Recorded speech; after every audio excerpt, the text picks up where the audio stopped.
Amin. Silakan duduk Bapak Ibu sekalian. Selamat pagi, Shalom. Pagi ini hujan deras ya. Bapak Ibu sekalian, topik kita atau tema utama kita pagi ini adalah, saya beri judul Toxic Faith. Iman yang toksik. Sebenarnya kalau orang mendengar kata ini, mana mungkin Pak iman bisa toksik gitu. Karena iman yang benar. Toksik artinya beracun atau racun. Ya harusnya memang tidak demikian. Tetapi fakta atau fenomena yang kita lihat memang demikian adanya. Ada iman yang beracun, toksik. Ya. Kalau kita bicara soal toksik, itu bisa membuat kita sakit, bahkan mati. Makanan hari ini banyak yang toksik. Bapak Ibu tidak merasa aja. Setiap hari makan borak, formalin, apalagi ya, zat pewarna, tekstil. Itu toksik semua itu. Pengawet makanan, ya, itu toksik, bisa membuat kita sakit atau bahkan mati. Sebenarnya iman tidak mungkin toksik, ya tapi kenapa harus toksik? Ada penyebabnya. Nah pagi ini kita akan membahasnya panjang lebar. Bapak Ibu siapkan pikiran dan hati, juga siapkan perjamuan kudus. Karena setelah firman kita akan adakan perjamuan kudus. Sayang sekali keadaan yang toksik ini tidak disadari biasanya. Baik oleh gereja maupun oleh orang-orang awam. Bahkan oleh para hamba Tuhan. Seringkali tidak disadari bahwa dirinya memiliki iman yang toksik. Yang membuat jiwa sakit. Yang membuat orang lain ikut sakit, tertular toksiknya itu.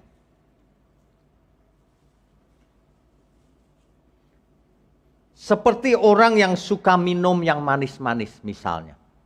Ia nggak sadar bahwa ia sedang meracuni dirinya sendiri. Masa sih Pak gula itu racun? Iya. Tubuh kita ini hanya bisa menanggung atau mencerna gula itu kalau tidak salah. Dalam 24 jam itu cuma 1 sendok teh. 1 sendok teh, bukan 1 sendok makan. Lebih dari itu akan keracunan. Darahnya akan keracunan.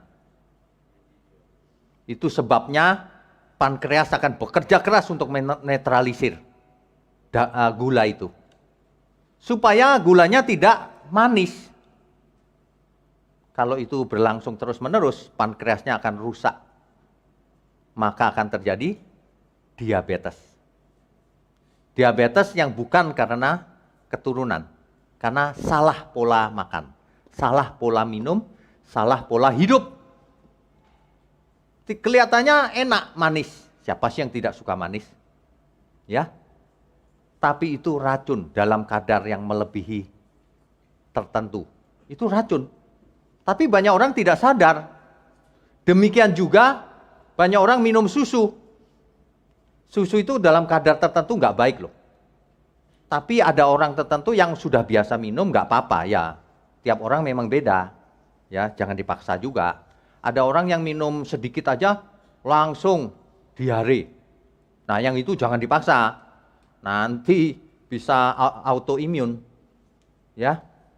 Sering ada banyak contoh dalam kehidupan ini yang kelihatannya tidak toksik. Padahal toksik.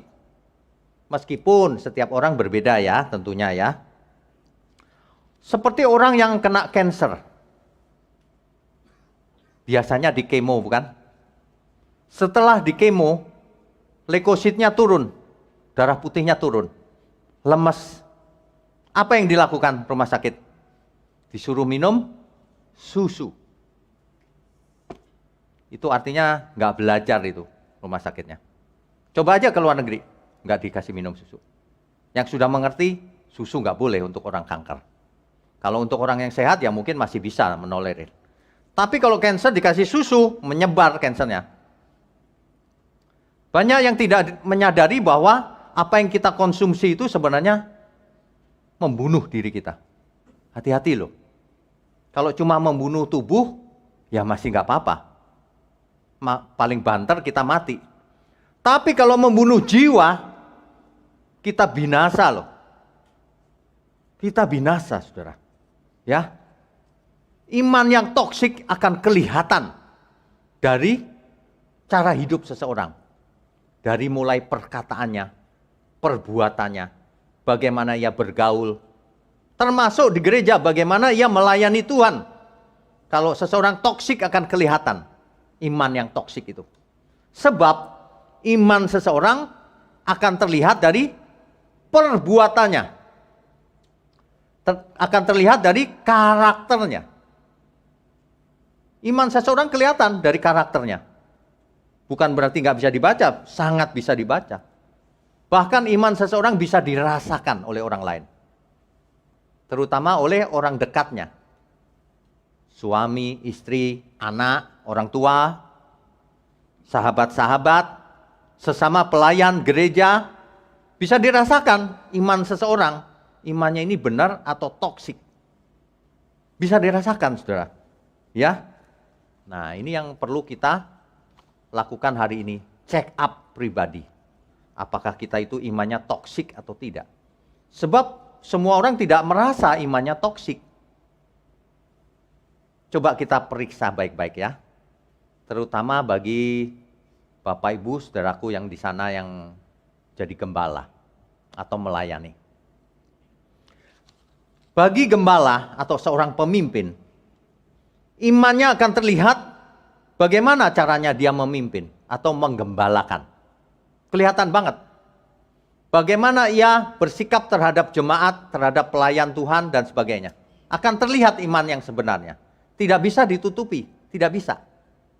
Ya. Akan terlihat apakah toksik atau tidak ini gembala atau pemimpin ini.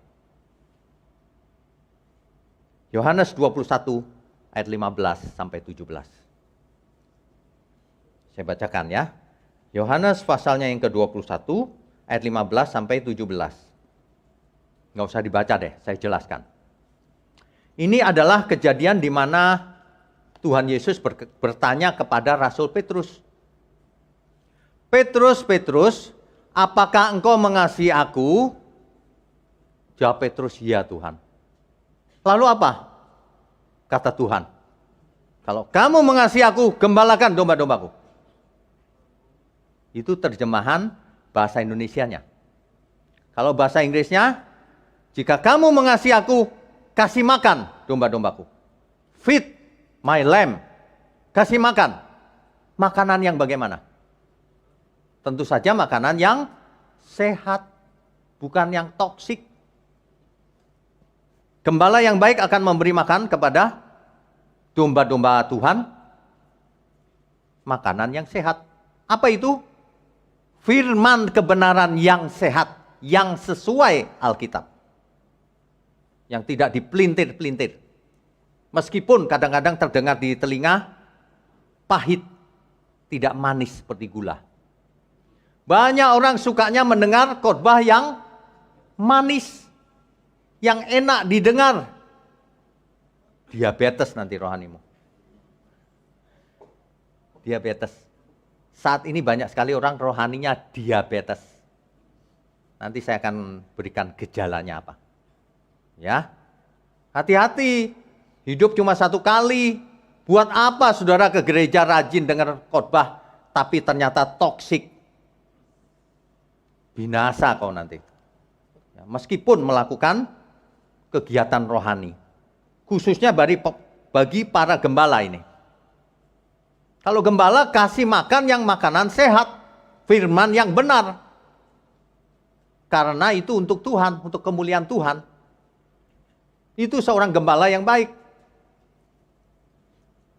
Artinya apa? Kalau saudara adalah domba-domba Tuhan, jangan ikut gembala yang tidak baik. Kamu nanti keracunan. dikasih makan yang toksik, nanti kau keracunan. Enak sih manis, padahal racun. Racun itu biasanya manis. Racun itu biasanya harum. Ya, ada yang pengharum ruangan itu disemprotin ke hidung, biar wangi. Kenapa? Racun. Banyak orang tidak mengerti. Sukanya wangi-wangian. Racun itu. Ya.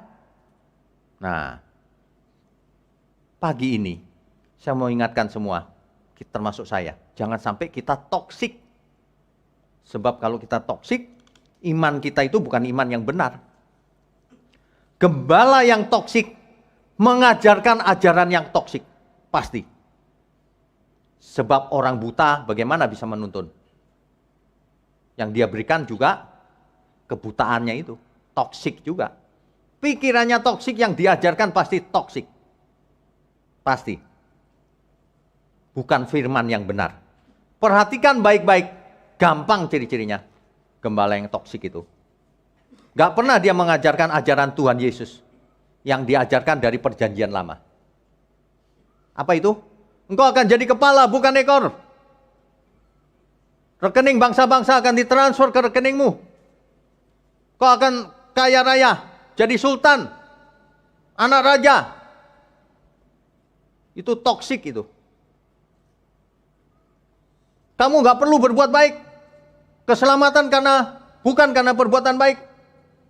Udah tenang aja, udah selamat. Yang penting percaya dalam pikiran, setuju. Toksik banget itu. Sehingga apa? Jemaatnya toksik. Karena gembalanya toksik. Banyak sekali orang yang toksik karena ajaran yang toksik. Ya. Saya mau ingatkan ini, jadi hidup cuma satu kali, kalau domba carilah gembala yang baik. Kalau saudara merasa ada gereja sana yang benar nih, ikut aja nggak apa-apa. Tapi kalau yang itu nggak benar, jangan ikut yang itu. Saudara nggak harus di sini. Saya tidak mengarahkan orang untuk supaya di sini. Saya mengarahkan supaya domba-domba Tuhan ini selamat. Ada amin semua? Kan ada banyak yang jemaat online nih. Kan gerejanya bukan di sini juga, nggak masalah. Yang penting jangan toksik imanmu. Ya. Kalau ada gembala yang toksik, tinggalkan dia. Untuk apa kau ikut gembala yang toksik? Nanti kau sakit, keracunan. Gembala yang toksik itu ciri-cirinya minta dikultuskan. Disanjung-sanjung. Aku dekat sama Tuhan. Aku itu VIP-nya Tuhan. Itu toksik tuh. Aku punya nomor WA-nya Tuhan. Kamu kalau butuh apa, nitip ke aku saja. Nanti ku doakan. Aku punya WA-nya Tuhan. Kau nggak punya kan? Gitu. Toksik itu. Ngajarin jemaat tergantung mutlak pada gembalanya. Padahal gembala yang baik mengajar jemaatnya supaya bisa berdoa kepada Tuhan langsung. Tentu saja gembala yang baik juga melayani mendoakan. Untuk orang-orang yang perlu didoakan. Tapi jangan semua harus didoakan. Setiap kita imannya harus bertumbuh menjadi makin lama makin dewasa. Itu. Kalau seorang gembala minta dikultuskan itu toksik namanya. Ya. Jemaat, aktivis disuruh submit total kepada gembalanya. Kalau gembalanya benar, itu benar. Harus submit dong. Tapi kalau tidak benar, nggak usah submit. Submit total kita hanya kepada Tuhan Yesus. Ada amin? Ya dong. Kalau enggak, untuk apa kita hidup sekali? Hidup sekali jadi manusia ini berat loh. Harus submitnya sama Tuhan. Gembala di bumi mengantarkan saudara semua supaya mengenal Tuhan yang benar. Menjadi domba-dombanya Tuhan. Menjadi muridnya Tuhan. Jadikan semua bangsa muridku, kata Tuhan Yesus. Jadi kalau ada gembala yang dikultuskan, itu penyimpangan. Itu ciri-ciri gembala yang toksik. Jangan ikut dia.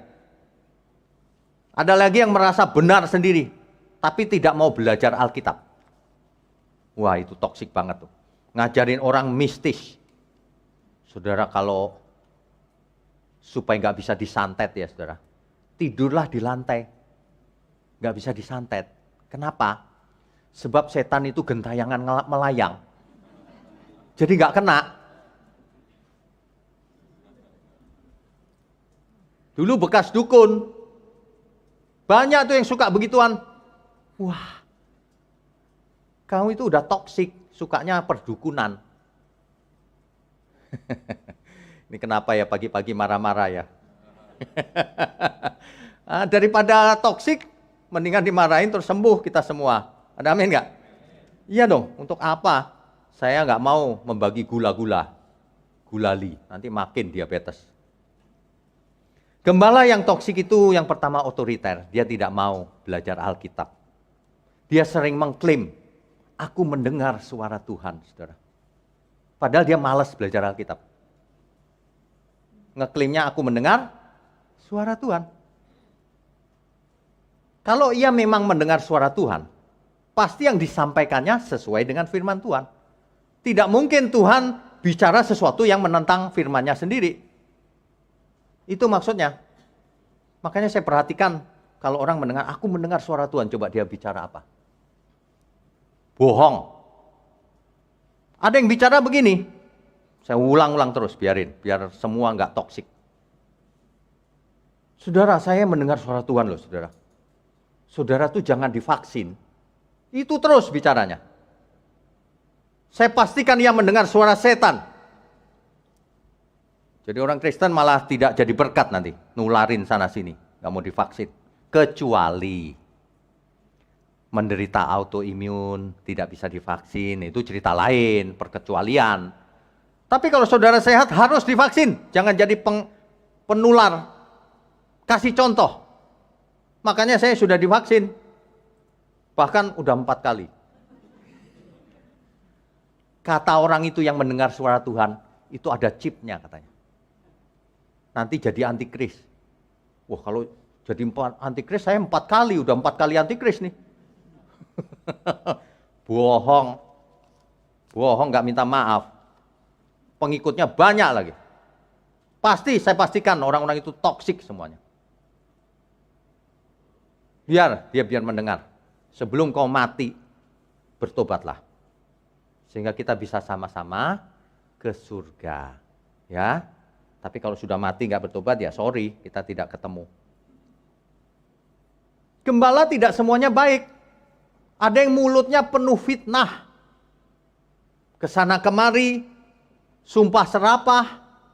Nggak percaya, tonton aja YouTube. Nanti akan ketemu gembala-gembala yang toksik itu. Mulutnya sumpah serapah.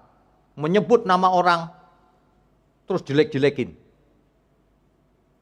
Moral yang umum aja nggak lulus dia. Itu melanggar undang-undang ITE. Itu aja nggak ngerti. Mau bicara kebenaran, lupakan saja. Ya.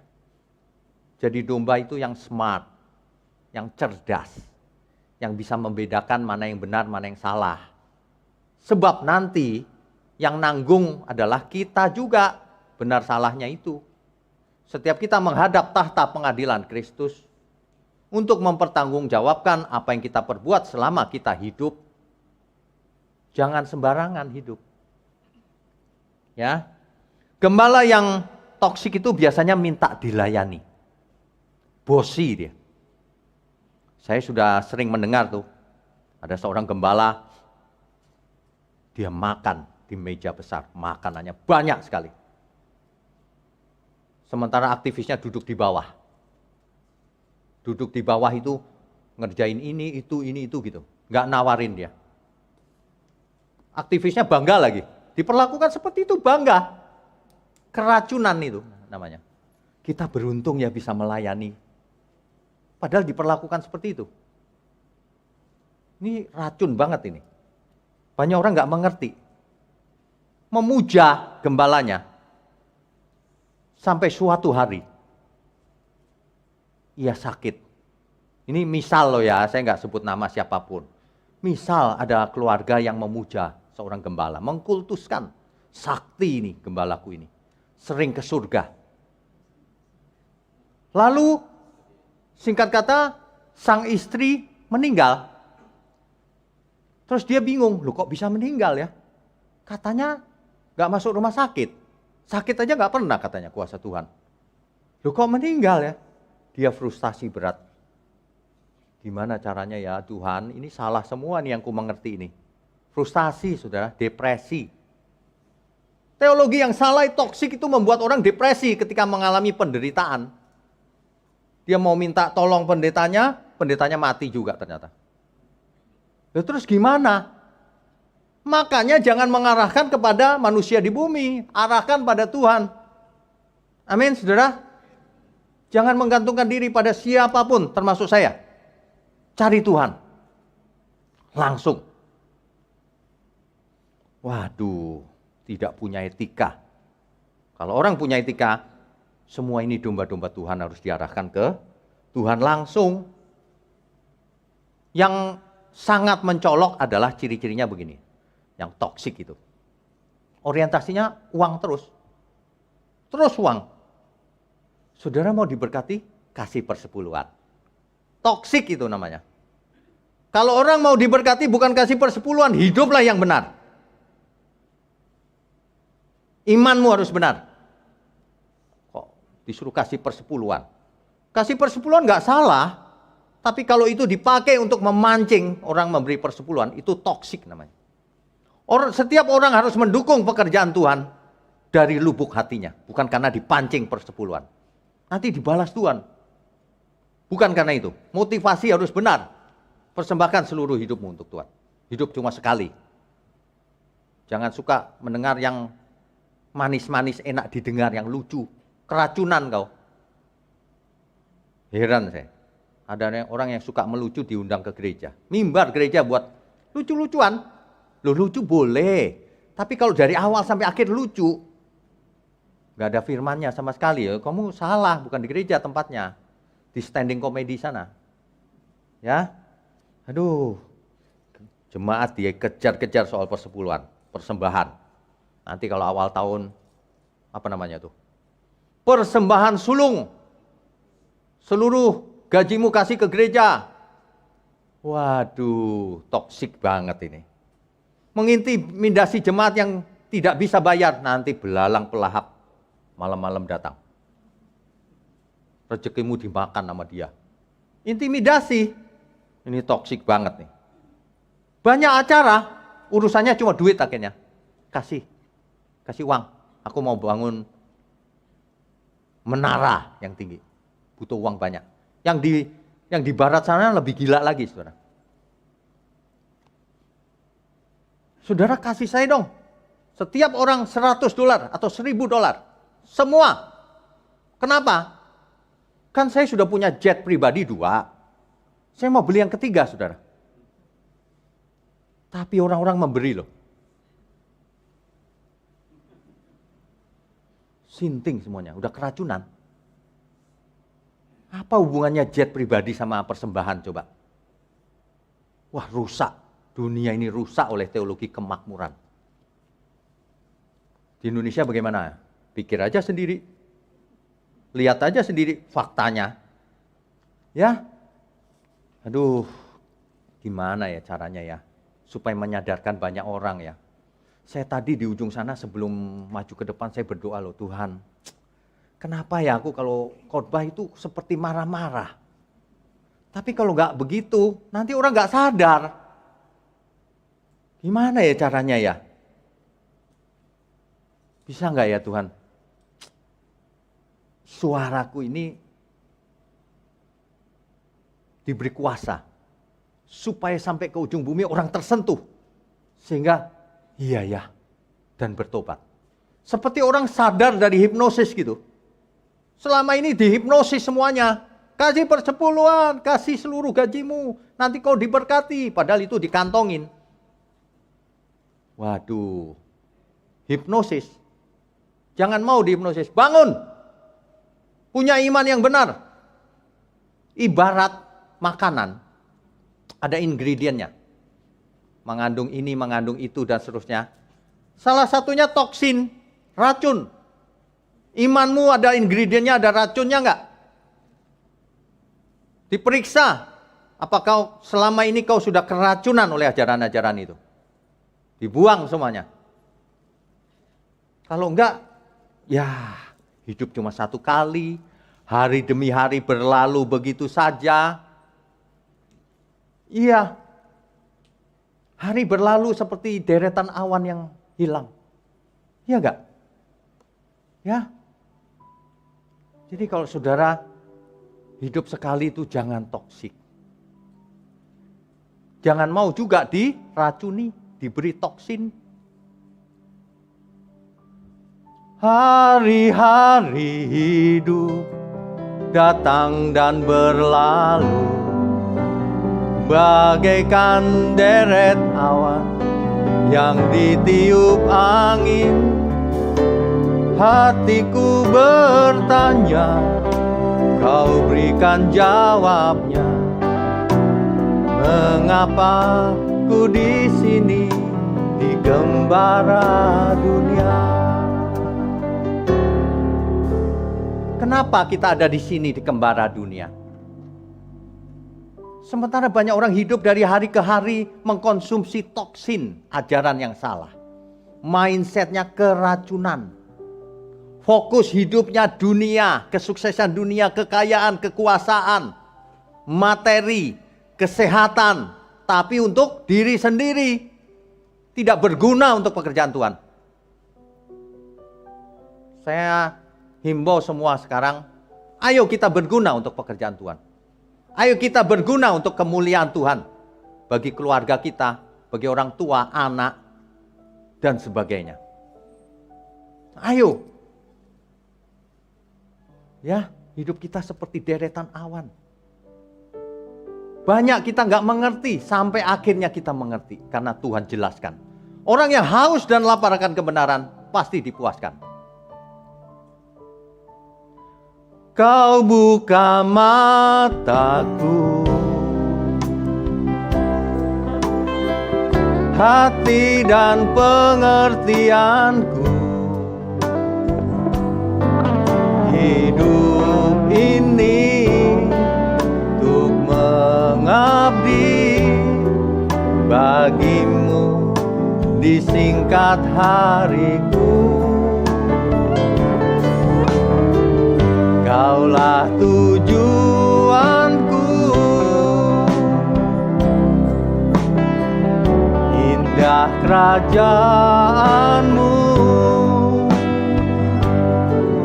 Di ujung jalanku nampak matahari kehidupan yang tak pernah terbenam. Hidup cuma satu kali. Jangan sampai kita keracunan. Kita harus hidup benar, bersih dari racun. Segala racun. Saya tidak bicara soal fisik, saya bicara soal mental, karakter, iman. Bersihkan imanmu dari hal-hal yang salah. Supaya hidupmu terang, menjadi garam dan terang di dunia. Amin, saudara. Baik. Jadi, saudara bergaulah dengan Tuhan. Sehingga tidak bisa diracuni oleh siapapun.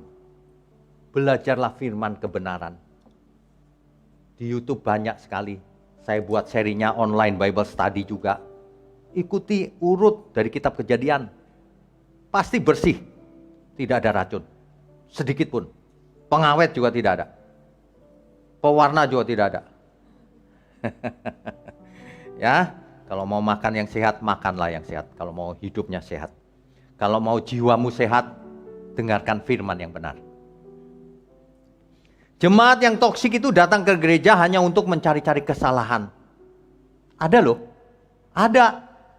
Datang ke gereja, dia lihat khotbah pendetanya. Dicari salahnya lalu diposting di Facebook. Itu toksik itu jiwamu itu. Ke gereja itu bukan begitu. Seorang anak kecil yang baru bertobat, pulang ke rumah, dia lihat papanya masih sembahyang itu. Dia katain papanya. Papa nyembah setan. Itulah iman yang toksik. Bukan jadi berkat. untuk menyerang. Sehingga malah papanya nggak ngerti apa-apa. Oh, Kristen begitu ya, ngajari anak jadi kurang ajar ya. Nggak jadi berkat. Ngerti ya maksudnya ya? Orang tua mana yang mau nyembah setan? Dia nggak ngerti. Seorang anak nggak boleh menyerang orang tuanya. Meskipun orang tuanya seandainya salah. Jangan kurang ajar ya. Itu imanmu itu toksik namanya. Baru ngerti dikit langsung nyerang sana, nyerang sini. Langsung garang. Ada lagi yang asosial. Asosial tuh gini. Dia nggak mau bergaul sama orang lain. Ah, najis orang itu. Dia merasa orang suci. Itu toksik itu. Nggak jadi berkat. Ya. Ada lagi yang agresif menyerang. Biasanya orang yang baru mengenal kebenaran, yes, ini benar nih. Langsung dia lihat saudaranya, teman-temannya, salah kau gitu. Waduh, toksik banget. Salah, nggak boleh begitu. Jadi manusia itu jangan toksik. Ada lagi yang toksiknya begini, mengutamakan gereja dibanding keluarganya. Salah itu. Kasih persepuluhan ke gereja. Mamanya sakit. Sorry mah, uangnya udah aku kasih Tuhan. Itu toksik itu. Dia nggak ngerti hukum kasih. Kalau mamanya sakit, kasih ke mama dulu. Kok kasih gereja dulu? Salah itu, ajaran yang salah. Ada amin nggak nih? Jangan sampai jadi sandungan ya. Kasih mama dulu. Kalau ada anak yang butuh susu, uangnya pas-pasan, beliin susu dulu, bukan kasih gereja. Ini semua udah terbalik-balik ini firman selama ini. Kasih persepuluhan nanti dibalas Tuhan. Apa itu? Ngasih Tuhan itu nggak usah minta balas. Ajaran salah semua ini. Seluruh hidup kita dipersembahkan ke Tuhan.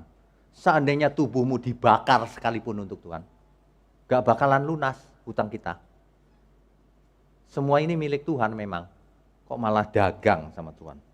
Ya, jangan mau hidup gampang.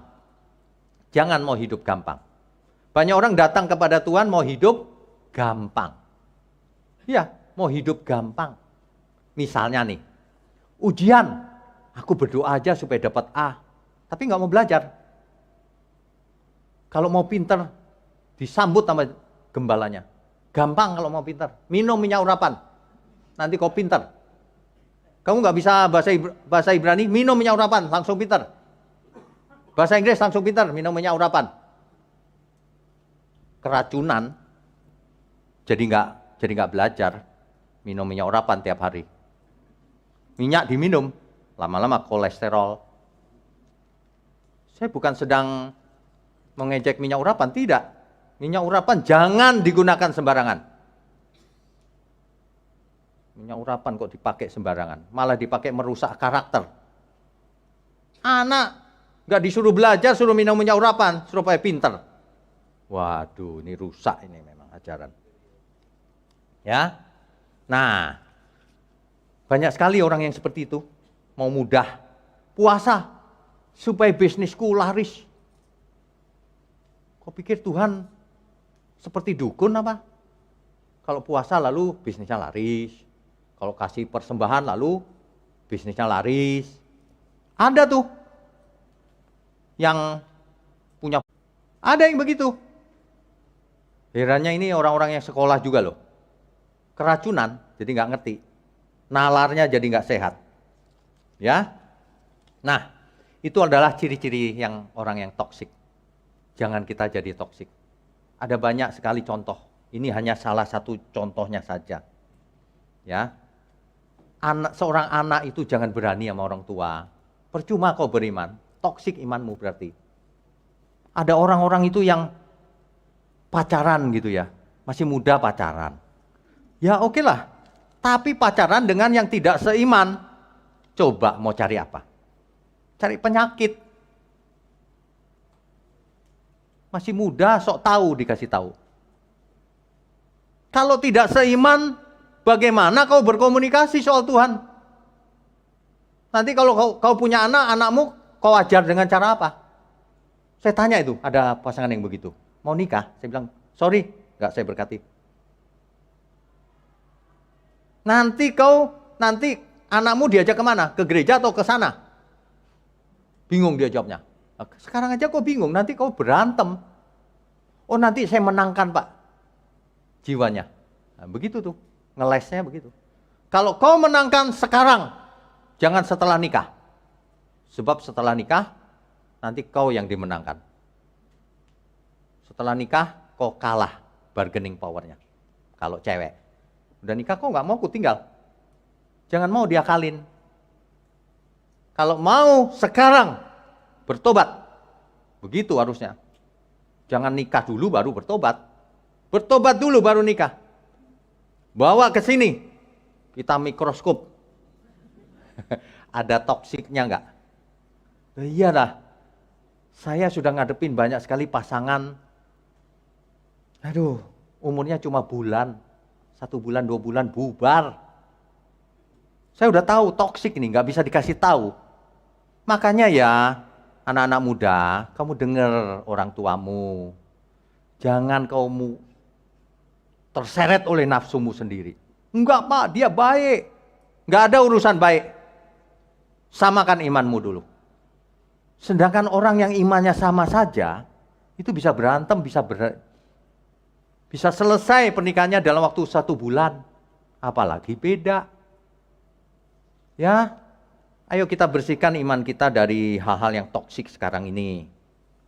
Kalau enggak, kamu akan menyesal loh. Anak muda, kau akan menyesal. Hidupmu menjadi sia-sia. Kau salah pilih. Orang yang toksik itu ya, dalam kalimat sederhana begini. Hidupnya tidak bisa menjadi berkat. Karena manapun ia pergi, orang-orang teracuni. Bukan tergarami, teracuni. Bukan diterangi, digelapi malah. Itu ciri-ciri orang yang toksik.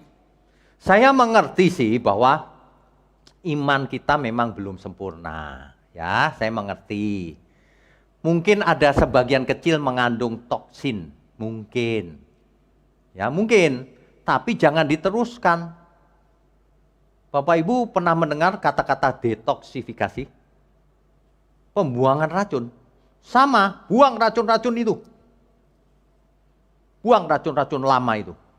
Ajaran lama yang salah semua itu. Buang. Belajar lagi. Detoksifikasi.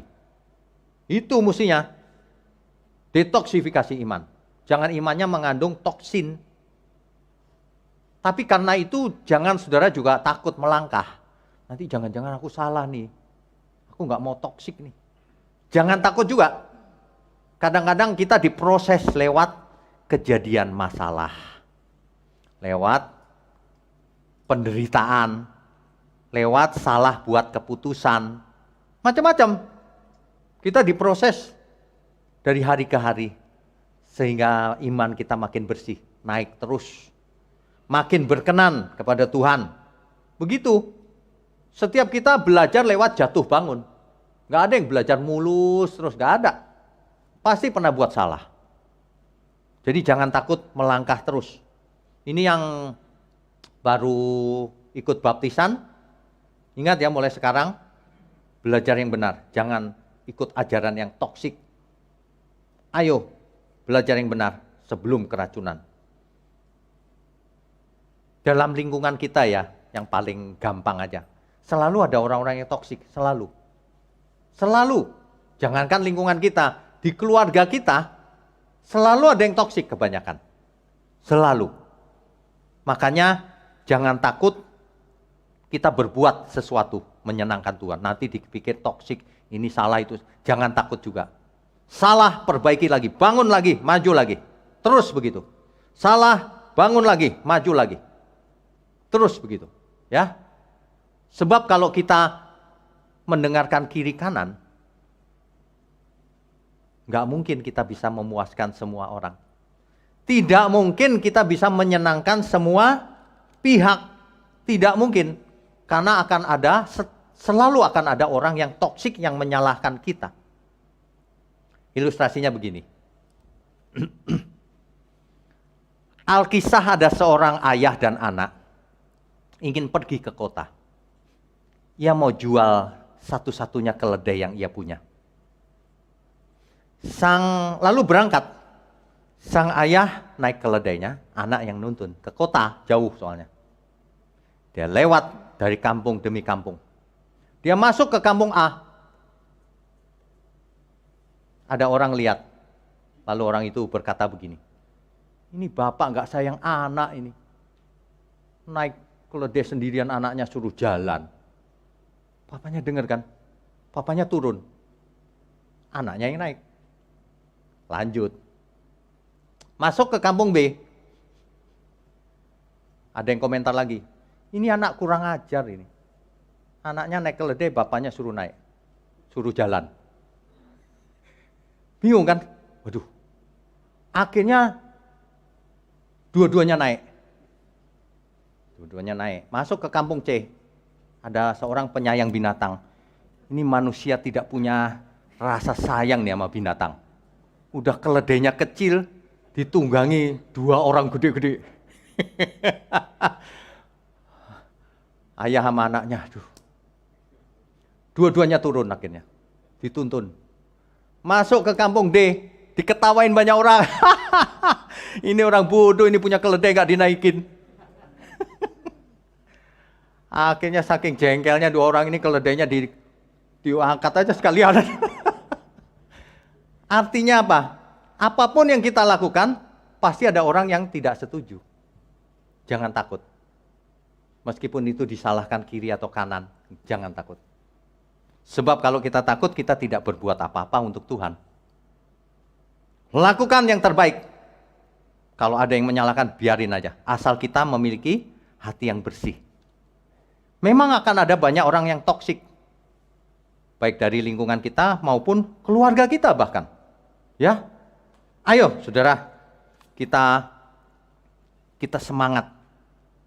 Cuma satu kesempatannya selama kita hidup. Ya, ingat itu, tiada yang mustahil.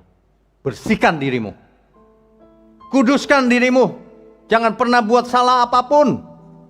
Ayo kita kuduskan, persembahkan untuk Tuhan. Tiada yang mustahil sebenarnya. Bagi Tuhan tiada yang mustahil. Jangan kita berkata, bagiku mustahil Pak. Tidak. Bagi Tuhan tidak ada yang mustahil, berikan dirimu supaya menjadi tidak mustahil.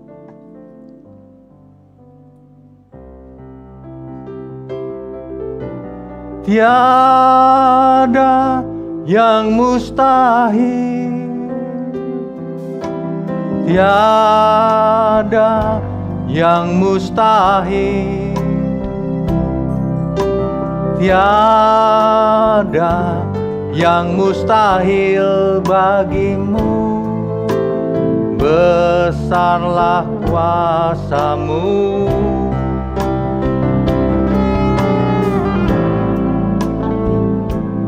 Yang mustahil,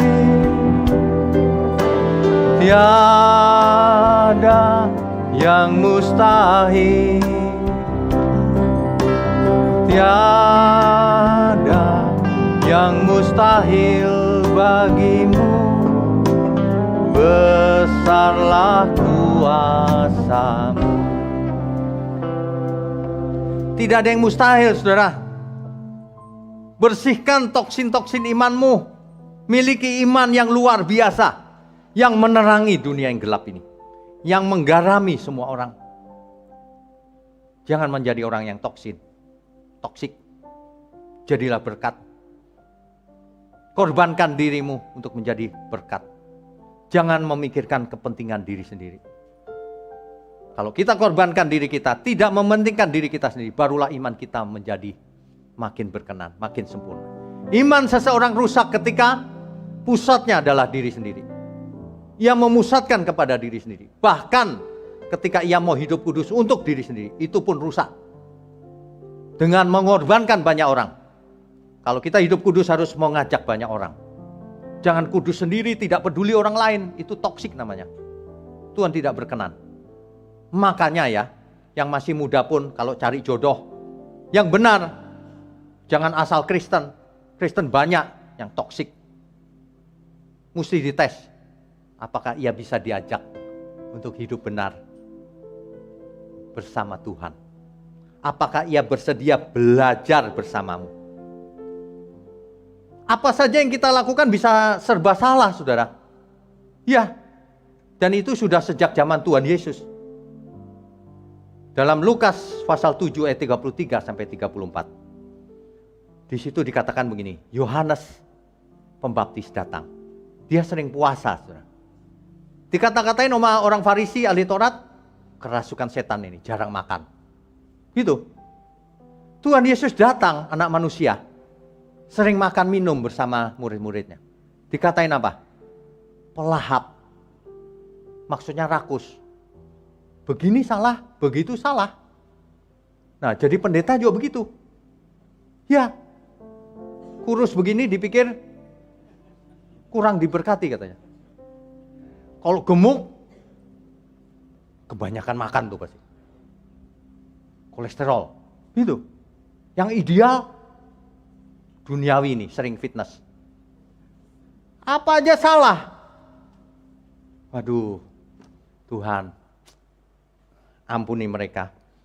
Mereka tidak tahu apa yang mereka perbuat. Belum mengerti. Saudara, pagi ini kita sudah mengerti. Jangan menjadi toksik iman kita.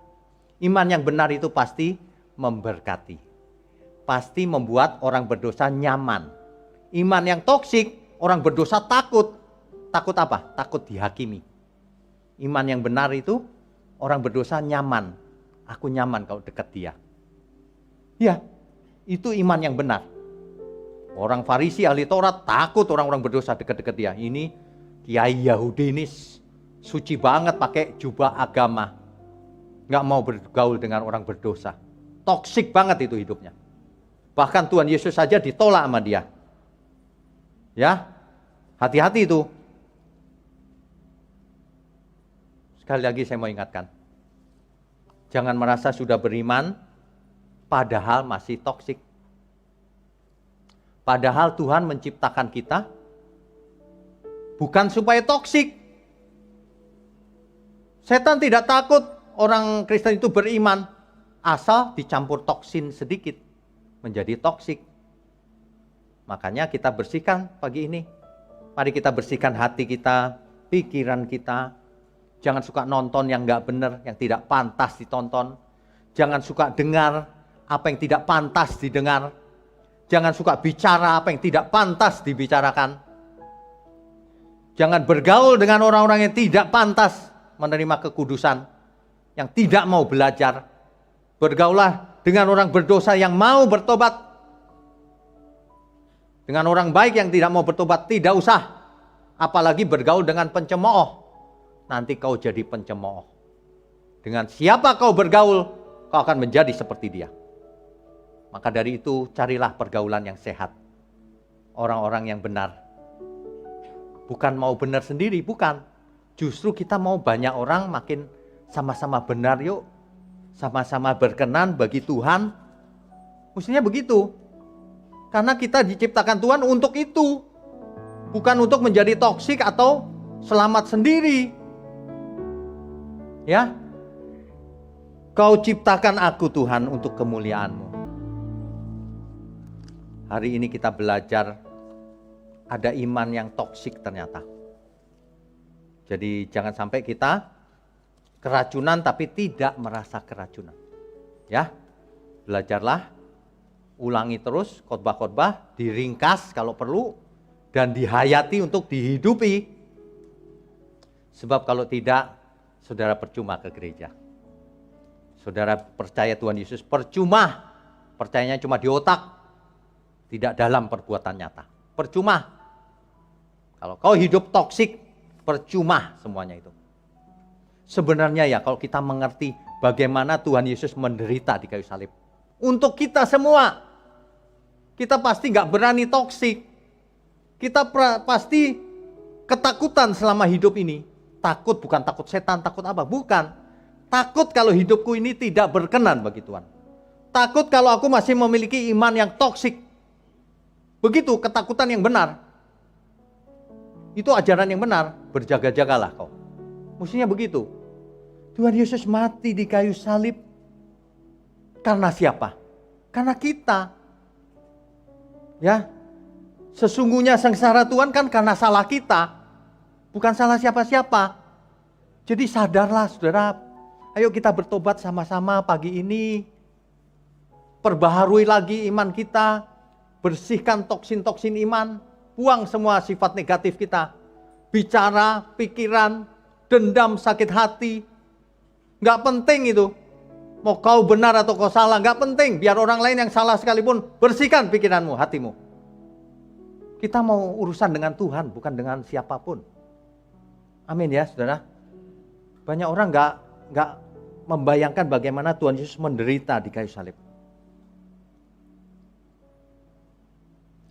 Sesungguhnya sengsaramu karena salahku, sesungguhnya deritamu karena dosaku, sesungguhnya kedatanganmu gantikan tempatku, agar aku tak binasa.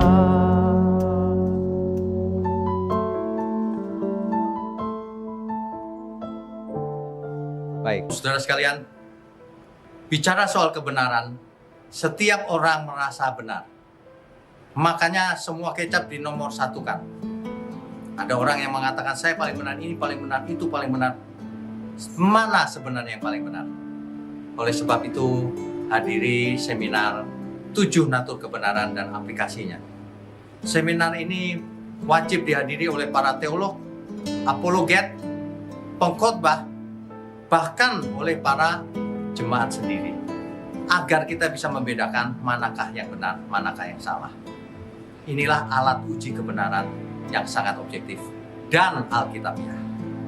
Pastikan saudara ikut dan ajak seluruh saudara dan sahabat-sahabat. Bapak-bapak dan ibu-ibu yang terkasih dimanapun berada, yuk kita belajar pelajaran Alkitab bersama secara online. Setiap hari Rabu jam 7 malam bersama pendeta Bapak Wiknyo Tanto secara online, bisa melalui Zoom.